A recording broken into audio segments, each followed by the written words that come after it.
देहुरडे येथील गोयल निवास परिसरात झालेल्या लाखो रुपयांच्या घरफोडीचा उलगडा अवघ्या 24 तासात करत देहुरोड पोलिसांनी अट्टल घरफोड्या करणाऱ्या सराईत आरोपीला अटक केली आहे। सीसीटीव्ही फुटेज आणि गुप्त माहितीच्या आधारे विक्रमसिंग विठ्ठलसिंग ठाकूर याला जेरबंद करण्यात आलेला आहे। आरोपीकडून चोरीस गेलेले 52 ग्राम सोन्याचे आणि 2 किलो 250 ग्राम चांदीचे दागिने 100% जप्त करण्यात आलेले आहेत। आरोपीवर निगडी, भोसरी, चिखली, माकडसह विविध पोलीस ठाण्यात घरफोडीचे विविध अनेक गुन्हे दाखल असून त्याने आणखीन काही घरफोड्या केल्या आहेत का याचा तपास देहुरोड पोलीस करत आहेत।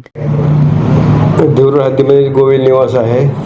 सवान चौकाजवळ या ठिकाणी एक गृहस्थ आहेत गुप्ता, यांचा दिनांक 2/6/26 रोजी रात्री अज्ञात चोरट्यांनी घराचं घर तोडून लॉक तोडून त्या घरातील जवळजवळ 2.5 ते 3 किलो सोन्याचे दागिने, 5 ते 5.5 तोळ्याचे सोन्याचे दागिने आणि चांदी असं अवैध मुद्दा चोरून नेलता।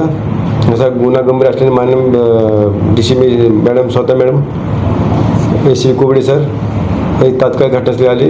त्वरित हा सहज गुन्हा गंभीर गुन्हा उघडकीस आणण्याबाबत आम्हाला आदेश दिले। त्याप्रमाणे PSI अक्षय जाधव, PSI वावळे आणि आमचे 2 असे आम्ही त्वरित 2 पथकं निर्माण केली।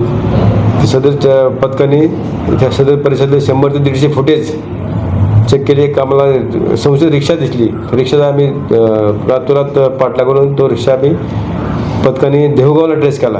रिक्षावर पाळ ठेवून त्या रिक्षामध्ये एका इसमाला आम्ही ताब्यात घेतलेलं आहे, विक्रमसिंग विठ्ठलसिंग ठाकूर म्हणून। त्यांनी ते गुन्ह्याची कबूल दिलेले आहेत। गुन्ह्यातील सर्व मुद्देमाल 100% आम्ही हस्तगत केले आहेत। तर अधिक तपास केला त्याने यापर्यंत 30 ते 40 घरफोडीचे गुन्हे दाखल असल्याची माहिती मिळत आहे। त्यांनी ह्या काळामध्ये आणखी कुठं घरफोड्या केल्या आहेत हे आम्ही क्वेश्चन शोध घेऊन आणि अधिक गुन्हे उघडकीस आणत आहोत। हा काय काम करणार, रिक्षा ड्रायव्हिंग करतो। हा दिवसा एखादं बिल्डिंग बंद बिल्डिंग घेरतो तो आणि रात्री एकटाच घरफोडे करतो, कटावणी सहाय्याने करतो। CCTV आम्ही तपासले आहेत, गोपनीय बातमी आम्ही चेक केलेले आहेत। त्या आधारे आम्ही ते आलो, त्या आरोपीच्या मार्फत आम्ही त्याला अटक केलेली आहे।